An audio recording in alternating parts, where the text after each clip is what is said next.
Здравствуйте, вы смотрите «Настоящее время», в студии в Вашингтоне Юлия Аппел. Сегодня в программе. Второй день после референдума в Греции. Страна продолжает искать пути выхода из кризиса. Украинские волонтеры помогают вернувшимся с войны солдатам обустраивать быт. Год после смерти Эдуарда Шеварднадзе в Тбилиси прошла премьера документального фильма о его жизни и деятельности. В Брюсселе сегодня проходит чрезвычайная встреча лидеров 19 стран-членов зоны евро. Главный и единственный вопрос – что делать с Грецией. Жители страны на референдуме проголосовали против мер жесткой экономии, которые были условием выделения Афинам новой порции кредитов. Без помощи соседей Греции не обойтись, в стране нет даже наличных денег. На этой переправе греческие власти решили поменять коней. В отставку ушел главный переговорщик с европейцами. Что будет дальше? Роман Мамонов искал ответы.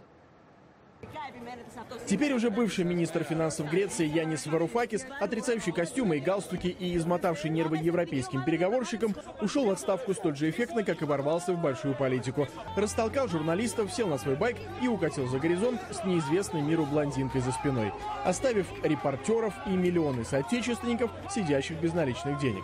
Греция сейчас гордая, своим нет в адрес кредиторов, но бедная. Банки не работали в стране всю прошлую неделю и останутся закрыты как минимум до четверга. Наличных в них едва наберется миллиард евро, а большинство банкоматов нынче бесполезные железные ящики с экранами. Пока Греция празднует День кредитной независимости, такой термин появился в соцсетях, в кабинетах руководства Евросоюза думают, что делать. Греки во главе с премьером Ципросом отвесили звонкую пощечину кредиторам, которых в местной прессе называют чуть ли не финансовыми террористами. Вот только выбор теперь невелик. Еврочиновники и главный спонсор Афин, главным образом Берлин, ясно предупреждали. Если Греция проголосует против затягивания поясов, денег больше не дадут, а выход из еврозоны перестанет быть угрозой. От своих позиций кредиторы отступать, судя по всему, не намерены. Мы уважаем итоги голосования жителей независимого государства. Мы ясно дали понять, что двери для переговоров остаются открыты. Но в то же время мы говорим, что параметры для нового соглашения о выделении помощи пока не определены. Крайне важно, чтобы завтра греческий премьер-министр представил нам конкретные шаги и планы по восстановлению экономического роста и благосостояния Греции. В Соединенных Штатах сохраняют олимпийское спокойствие. Фондовые индексы совсем немного снизились, но повода для серьезного беспокойства в Белом доме не видят. Америку и Грецию экономически мало что связывает. Главное, чтобы европейская экономика в целом выстояла. Лидеры ЕС дали понять, что они хотели бы, чтобы Греция осталась в еврозоне, но достижение этой цели потребует нового финансирования и реформ для восстановления экономического роста в Греции. Мы много раз говорили, что это в интересах всех европейцев и в интересах США, чтобы ситуация разрешилась. Судя по реакции бирж, дефолт и выход Греции из еврозоны уже никого не пугают. Более того, многие эксперты, вроде нобелевского лауреата Пола Кругмана, считают это лучшим сценарием в нынешней ситуации. Но для этого нужна политическая смелость. Премьер Ципрос уверял, что не пройдет и 2 суток, как еврокредиторы сдадутся и пришлют новый план. Но теперь от него самого ждут предложений. И каждый день промедления закрытых банков и унизительных очередей за 60 евро в сутки лишают его очков. Роман Мамонов, «Настоящее время», Вашингтон. Тему Греции продолжат наши коллеги в Праге. Екатерина. Спасибо, Юлия. Мы продолжаем тему Греции в настоящем времени из Праги. Я Катерина Кочкина. Здравствуйте. На переговоры в Брюссель Греция отправила уже нового министра финансов. Эту должность после отставки Яниса Варуфакиса занял Эвклид Цекалотос, бывший заместитель главы Министерства иностранных дел Греции. Цекалотос уже зарекомендовал себя как ключевой переговорщик с международными кредиторами. В Афинах считают, что новый министр финансов не будет, в отличие от своего предшественника, критиковать европейских заемщиков и поможет сторонам достичь компромисса. Европейские чиновники ждут от Афин пояснений. Греческий народ сказал кредиторам «нет», но не уточнил, как страна будет выходить из кризиса. Думаю, что выставлять Европейскую комиссию террористами неприемлемо для греческого правительства. Это не та Европа, в которой мы хотим жить. Еврокомиссия и ее президент приложили все усилия, если бы только остальные приложили подобные усилия. Мы будем снова встречаться и вести переговоры, но уже не на повышенных тонах. И при всем уважении к волеизъявлению греческого народа, мы хотим понять, за что все-таки голосовали греки. Алексис Ципрос поспешил обсудить итоги греческого референдума с президентом России Владимиром Путиным. Москва выражает Ципросу поддержку. Однако эксперты полагают, что эта поддержка лишь на словах. Россия посягает на единство Евросоюза в вопросе санкций и в вопросе безопасности. Путин уже заявил, что готов протянуть руку помощи Греции. Я не думаю, что Россия может финансово спасти Грецию. Она не имеет для этого достаточно средств. Роланд Фройденштайн также скептически относится и к переговорам Афин с заемщиками. Он считает, что вне зависимости от того, какие меры будут приняты, пострадает население Греции. Что бы ни подписало правительство, мы не можем быть уверены, что они выполнят обещания. 11 миллионов греков оказались в самой сложной ситуации за последние десятилетия. Они могут столкнуться с полным коллапсом своей экономики, чьего в Европе не было уже 70 лет. Но если международные кредиторы начнут давать Греции поблажки, то такие страны, как Испания, Португалия и Ирландия, почувствуют себя обманутыми, и это усугубит кризис еврозоны. Журналист Павел Каныгин только что вернулся из Афин. В интервью «Настоящему времени» он рассказал, как греки реагируют на новости последних дней. Настроение очень бодрое у людей, потому что известно, что уже большинство проголосовало за то, чтобы не соглашаться с предложенной программой реструктуризации долгов Греции. Сам Ципрос призывал голосовать «нет» в качестве такого какого-то завуалированной, что ли, агитации. Например, за неделю до дня проведения референдума отменили плату за проезд в афинском метро. Это было бесплатно. То же самое с автомагистралями, которые в Греции платно, они тоже стали бесплатными. Пока люди радуются и довольны тем, что они таким образом проявили свою несгибаемость и отказали ЕС в их требованиях. Тут интересная деталь. Люди на самом деле не задумываются о какой-то перспективе ближайших месяцев на этом. Ну, давайте пока не будем думать об этом. Давайте, сейчас у нас праздник, и мы ликуем, мы, наконец, выразили свое гордое «нет». Давайте пока сейчас думать об этом и не думать о том, что будет завтра. Однако довольны не все. Мнения афинян разделились. Пока одни наслаждаются солнечными днями и не думают о кризисе, другие всерьез переживают за будущее страны. Я не хочу говорить ничего плохого. Я люблю свою страну. К сожалению, власть привела ее к разрухе. Миллиону молодых людей приходится жить в домах у своих родителей. Что будет с этими бедными детьми? Посмотрим, что будет. Лично я голосовала «нет». Увидим, как все это закончится. Мы в своем роде покончили с собой. Греки сделали свой выбор. Они заслужили то, что с ними происходит. Сегодня прекрасный день. Жизнь продолжается, несмотря ни на что. Мы все равно с этим ничего не сможем сделать. У нас есть право голоса, но не думаю, что все поменяется к лучшему. Очень может быть, что будет хуже. Но я горжусь тем, сколько людей проголосовало.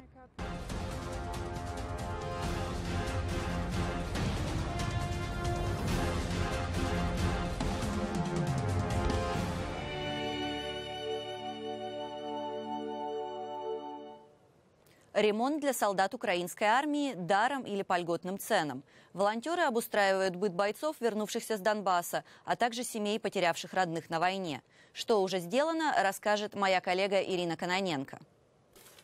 Сменить санузел, поменять плитку в ванной и обновить прихожую. Для Леонида Антонюка сегодня это задача номер один.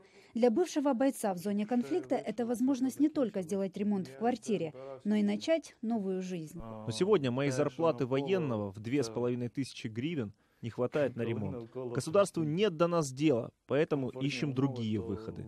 Кроме того, самостоятельно Леониду делать ремонт сложно, поэтому за помощью обратился к волонтерам.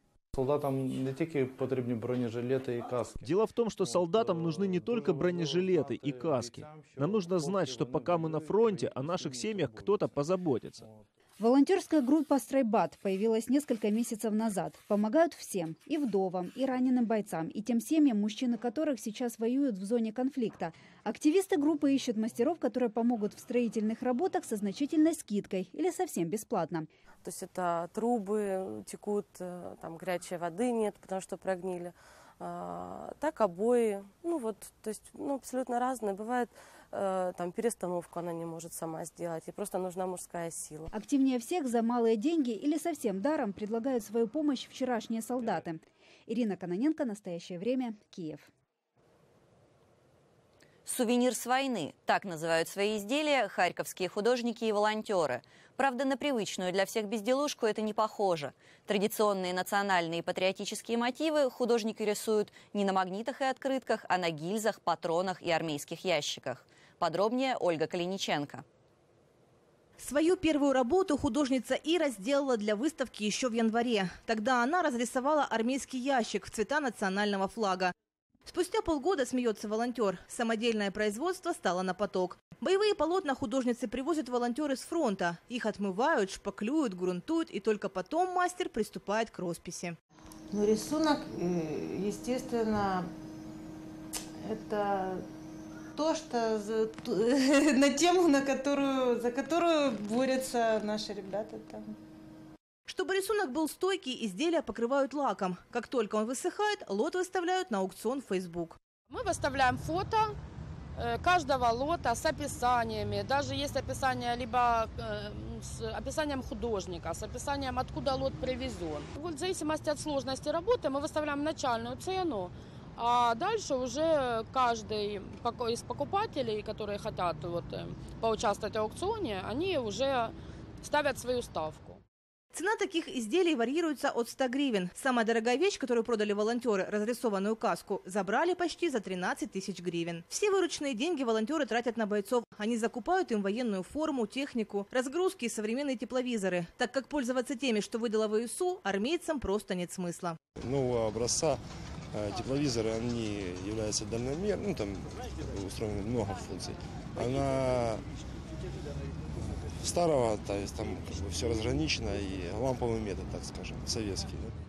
Помимо разрисованных снарядов, придумали волонтеры и другого рода сувениры. Сделаны они также из переданных армейцами использованных боеприпасов. Народные умельцы делают из хвостовика мины, светильники или даже украшения. Ольга Калиниченко, Евгений Клементьев. В настоящее время. Харьков. Снова возвращаемся в Вашингтон. Юлия, эфир ваш. Спасибо, Катя. В Хельсинки продолжается сессия парламентской ассамблеи Организации по безопасности и сотрудничеству в Европе. Сегодня Общий комитет по демократии, правам человека и гуманитарным вопросам рассматривает резолюцию, которая озаглавлена «Похищенные и незаконно задерживаемые в Российской Федерации украинские граждане». И с нами на прямой связи из Хельсинки наш корреспондент Данила Гальперович. Данила, приветствуем и ждем подробностей об этой резолюции. Юля, добрый день. Действительно, эта резолюция рассматривается буквально вот в эти минуты. Можно сказать, что мы идем немножечко позади графика, и к эфиру, возможно, эта резолюция могла бы быть уже принята, но сейчас она рассматривается. И надо сказать, что ни у кого практически нет сомнений, что она будет принята. В ней содержатся те же требования, которые уже высказывало несколько международных организаций к России, которые уже высказывала Парламентская ассамблея Совета Европы. И, соответственно, собирается высказать ОБСЕ. Это требование освободить летчицу украинских ВВС и депутата Верховного Рады Украины Надежду Савченко, режиссера Олега Сенцова и других, кто удерживается российской стороной. И надо сказать, что термины в этой резолюции достаточно жесткие. Говорится о том, что против этих лиц допущено незаконное перемещение через Украину, российскую государственную границу. Я сейчас прям читаю текст этой резолюции, проекта ее. И выражает сожаление в связи с тем, что, удерживая в тюрьме Надежду Савченко, Россия продолжает игнорировать свои юридические обязательства по Генеральному соглашению о привилегиях и иммунитетах Совета Европы. Я напомню, что Надежда Савченко является депутатом ПАСЕ. И в этот же день, как бы в пику тому, что сегодня происходит в Парламентской ассамблее ОБСЕ, Следственный комитет России утяжелил обвинение против Савченко и сказал, что передает дело в прокуратуру. Вот такая пикировка, возможно, через границы, но совершенно очевидно об одном и том же. Юлия. Большое спасибо, Данила. На прямой связи из Хельсинки был наш корреспондент Данила Гальперович. А тем временем СМИ сообщают, что Совет Федерации России подготовил так называемый патриотический стоп-лист, в который включены 12 зарубежных некоммерческих организаций.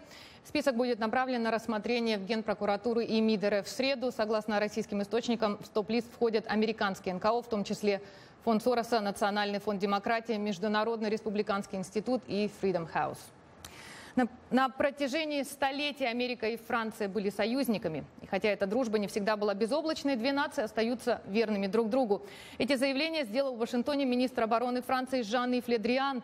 Надо сказать, что многие в США ожидали резкой критики со стороны Парижа в адрес американских спецслужб. Новостные агентства Франции обвиняют Агентство национальной безопасности и другие спецслужбы США в том, что они отслеживали электронную и телефонную корреспонденцию высших политиков Франции. О визите в Вашингтон главы французского оборонного ведомства рассказывает Вадим Оленичев. Публикации о слежке американцев за лидерами Франции, включая 3 последних президентов, не смогут поссорить две великих нации. Французское руководство недвусмысленно дало понять, что сегодня для него важнее другие вещи. Вместо перебранки между союзниками общественность обеих стран увидела их удвоенную решимость действовать сообща. У Америки и Франции общая цель – остановить распространение воинствующего экстремизма в мире. Доказательством тому стали недавние удары союзников по позициям исламских экстремистов в Сирии. Об этом говорили министры обороны двух государств на встрече в Вашингтоне. Масштабы этих ударов, их точность и продолжительность, хотя и не принесли нам победы, но позволили остановить наступление ИГИЛ. Каждому, кто имеет отношение к проблеме, понятно, что это будет продолжительная кампания. Нам потребуется сформировать и выучить наземные войска, на которые ляжет задача по возвращению этих территорий. Международная ситуация ухудшается на глазах. Происходит сближение различных террористических группировок, которые стремятся дестабилизировать молодые продемократические режимы. Внезапный подъем и усиление самопровозглашенного исламского государства, захватившего целые регионы на Ближнем Востоке, явились неожиданностью для западных держав. Пример ИГИЛ и России, аннексировавшей Крым, демонстрирует, что государственные границы бесцеремонно нарушаются. Однако соблюдение международных законов не абстрактное понятие, а один из базовых принципов западной демократии, подчеркивают французские власти. Поэтому министр обороны Франции поддерживает как патрулирование воздушного пространства на границе России и стран Балтии, так и размещение там сил быстрого развертывания НАТО. По его словам, эти меры прямо направлены на то, чтобы свести на нет возможные новые агрессивные амбиции Кремля. По мнению руководства Франции, которое представляет министр Ле Дриан, совершенно незачем оценивать усилия стран-союзниц по степени участия и объему денежных отчислений. Но абсолютно очевидно, что посильный вклад требуется от каждого участника коалиции. Именно поэтому решение проблемы с ИГИЛ должно быть не военным, а политическим.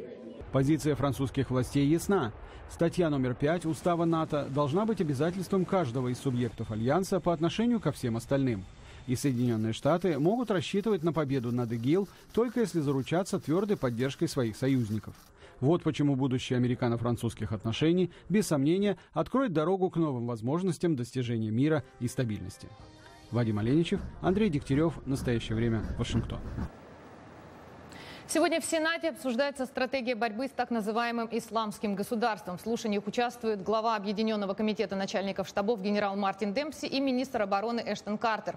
Между тем, в понедельник президент Обама нанес редкий визит в Пентагон. Цель все та же – обсудить с советниками по национальной безопасности стратегию борьбы с террористами ИГИЛ. Президент пообещал активизировать борьбу с джихадистами, особенно в Сирии.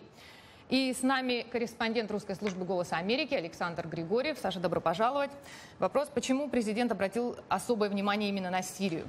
Дело в том, что если посмотреть на карту того, что происходит в Сирии, это слоеный пирог. Некоторые части страны контролируют силы Асада, некоторые умеренные сунниты, некоторые шииты, некоторые армянские формирования, некоторые курды, некоторые ИГИЛ. И все перемешано, и как во всем этом гигантском регионе, речь идет не только о войне, так скажем, цивилизации с террористами. Это идет конфликт на межэтническом, межрелигиозном уровне. Поэтому любого рода удары по ИГИЛ должны наноситься таким образом, чтобы не дать возможности какой-то из сил в этом регионе, например, курдам, получить некое преимущество перед суннитами или шиитами, что может, соответственно, еще более осложнить ситуацию. Ну вот Обаму часто критикуют за отсутствие какой-либо стратегии по борьбе с ИГИЛ. Тем не менее, США не сидят сложа руки. А что они делают сегодня, что предполагают делать в будущем? Ну, изначально предполагалось, что выиграть войну с террористами и с инсургентами, используя только воздушные удары, невозможно. Для этого нужны силы на земле, ботинки на земле, как принято говорить в Соединенных Штатах. Для этого Обама изначально дал команду обучать какие-то умеренные суннитские формирования, помогать курдам, помогать шиитам и так далее и тому подобное.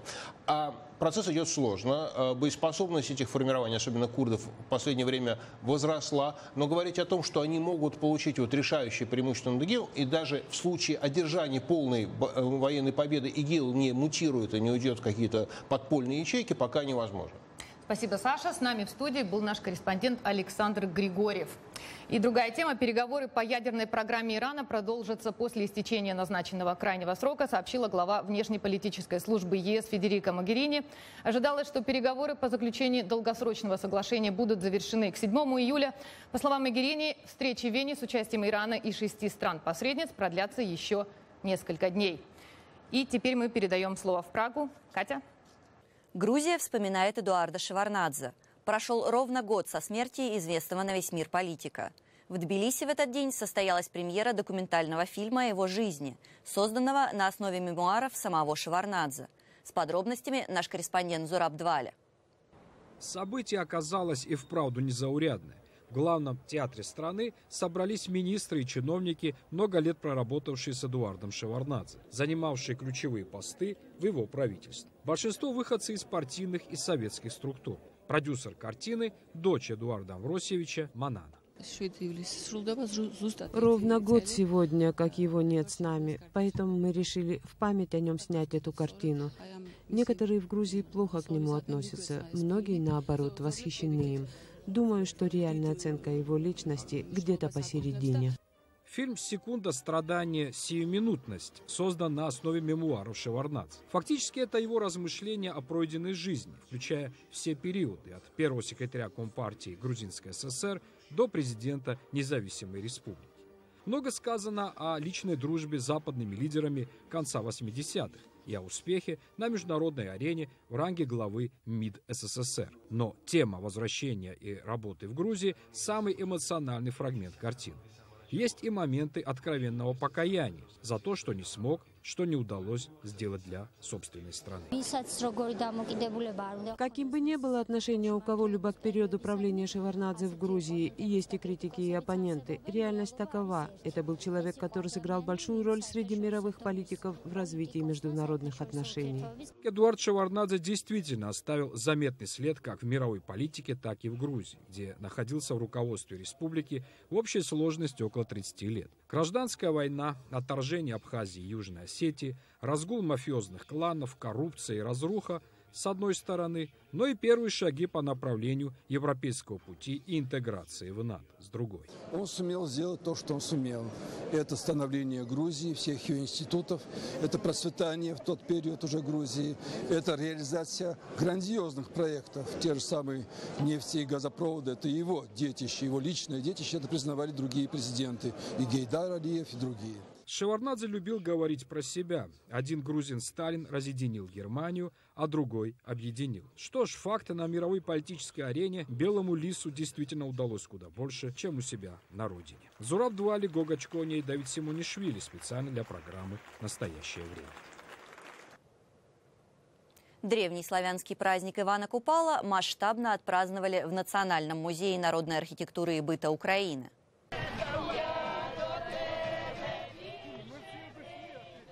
Несколько сотен человек собрались под открытым небом, чтобы насладиться теплым летним вечером и принять участие в гуляниях.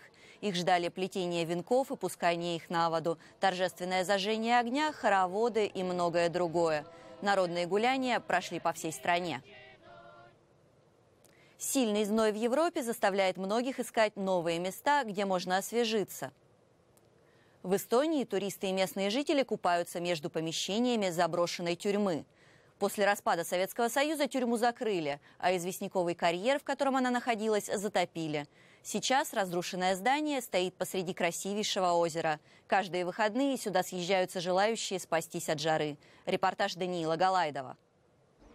Раньше в это место попасть не хотелось никому, а теперь оно, наоборот, многих привлекает. На территории бывшей советской тюрьмы в Эстонии можно устроить самый настоящий пляжный отдых. Купаться, загорать или просто осматривать с аквалангом затопленные помещения. Для этого в Руму приезжают не только местные жители, но и туристы со всего света. Здесь очень уютно, это небольшое пространство, и песчаная гора закрывает от ветра. То есть, когда ветрено, здесь нет такого сильного ветра, как на море. Для меня это было открытием. Выглядит как Газа. Это что-то особенное. Я удивлен этими контрастами между красивым местом и озером, где можно купаться, и бывшей советской тюрьмой. Трудовой лагерь построили в конце 30-х годов 20 века. Заключенные добывали здесь мрамор и известняк. После распада Советского Союза тюрьму закрыли. Насосы для откачки воды из карьера перестали работать, и некогда невзрачное исправительное учреждение довольно быстро превратилось в красивое озеро. Его глубина составляет примерно 10 метров. Благодаря известняку вода имеет голубоватый морской оттенок. При этом она, на удивление, прозрачна. Как рассказывают местные дайверы, в хорошую погоду видимость достигает 40 метров. Территория карьера и заброшенной тюрьмы не охраняется и открыта для всех, поэтому в жаркую погоду на берегу вокруг бывшей советской каменоломни не протолкнуться. Далее у нас эфир из Вашингтона. Юлия, вам слово. В США мода на здоровое питание привела не только к появлению магазинов органической еды, но и к росту популярности свежих продуктов, что называется, прямо с грядки, а точнее с фермы. С подробностями Светлана Прудовская. Вот уже несколько лет многие фермы в Америке организуют сбор урожая руками горожан. Любой желающий может приехать на грушевую, черешневую, персиковую или клубничную плантацию и сам собрать фрукты, овощи или ягоды. Только в районе Большого Вашингтона таких ферм немало, и поехать туда в выходные стало обычным делом. Как правило, ферма – это участок земли в среднем от 50 до 100 акров. Часть урожая продают здесь же, в магазине. Зелень, помидоры, варенье, сок из местных яблок и даже фермерские сувениры. Главное удовольствие впереди, вот за этим лесом, у пруда. Собирать ягоду можно в свою тару или купить коробку или ведерко здесь же, причем разного размера, в зависимости от того, что ты собираешься сделать с этой ягодой. Варенье варить или просто принять порцию витаминов с грядки, таких сладких, душистых и теплых от солнца. Правило простое – ешь сколько хочешь. Но не забывай в туесок подбрасывать, за который при выходе придется заплатить. Моя клубника стоила $3, но я еще и напробовалась с разных грядок. Фермеры прекрасно понимают, что каждый на поле ест ягоды с грядки, и тем не менее хозяевам это выгодно. Гораздо дешевле продавать ягоду вот так на месте, чем нанимать людей, которые будут собирать клубнику, тратить деньги на упаковку, доставку товара в магазины. Конечно, на поле должны быть те, кто подскажет, куда лучше припарковаться, посоветуют, где самые спелые ягоды. Здесь же можно взвесить и оплатить собранное. Обычно такие летние работы приходят студенты из близлежащих школ и колледжей. Подзаработать на карманные расходы, да и время на свежем воздухе провести, а не в офисе сидеть. Я думаю, что поработаю до яблочного сезона. Помогу родителям оплатить мою страховку за машину, да и на карманные расходы еще останется. И для ягодников сплошные плюсы. Клубника здесь почти в 2 раза дешевле, чем в магазинах. Кроме всего, это прекрасное место для прогулки с детьми. Сюда приезжают даже с грудными младенцами. А для детей постарше это еще и урок. Это было трудно, но мама мне показала очень хорошую игру. Найти смешные ягоды. Мы приезжаем сюда 2-3 раза в сезон. Мы живем в Александрии, это час езды. Но тем не менее нам это очень нравится. Такие фермы работают с мая по октябрь. Как только заканчивается клубничный сезон, начинается голубичный, малиновый, яблочный, грушевый. И до самой глубокой осени сюда будут приезжать те, для кого это стало настоящим и полезным удовольствием. И похоже, что такое удовольствие затягивает все больше и больше людей. И последняя новость. Комитет ЮНЕСКО включил в список культурного наследия человечества ряд исторических объектов Техаса, в том числе парк в Сан-Антонио, где располагались церкви и поселения испанских миссионеров, а также Аламо – место самой известной битвы за независимость Техаса от Мексики. Это престижное достижение, которое отражает всемирное признание ценности исторических памятников, отмечается в специальном заявлении Госдепартамента США. Католические миссии Сан-Антонио стали 23-м объектом на американской территории в списке всемирного культурно-исторического наследия наряду со Статуей Свободы и Гранд-Каньоном. На этом наша передача подошла к концу. Спасибо, что были с нами. Мы благодарим наших коллег в Праге и прощаемся с вами до завтра. Мы благодарим коллег в Вашингтоне и всех наших зрителей. Смотрите нас в эфире своих национальных телеканалов. В настоящее время Катерина Кочкина. Всего доброго и до свидания.